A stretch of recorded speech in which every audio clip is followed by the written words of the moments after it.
यो किवीले उचित मूल्य नपाएपछि त्यसरी पिएर हेरौँ न पाकिरहेछ। अब यसलाई चाहिँ म चाहिँ वाइन बनाऊँ भनेर सुरु गरेको छु। पाकिरहेछ यसलाई टक्क सफा गरेर वाइन बनाउने। त्यसपछि 1 देखि 2 महिनासम्म भित्र वाइन बनिसक्छ। खानु सबैजना आउनु होला। लाइक कमेन्ट सब्सक्राइब पनि गरिदिनु है मेरो च्यानललाई।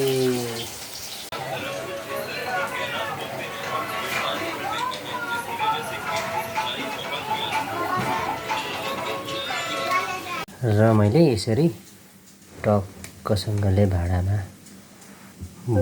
हालेर राखेको छु। यसलाई चाहिँ टक्कसँगले अब 2 महिनापछि खोलेर खानेछु। तपाईहरु पनि आउनु होला।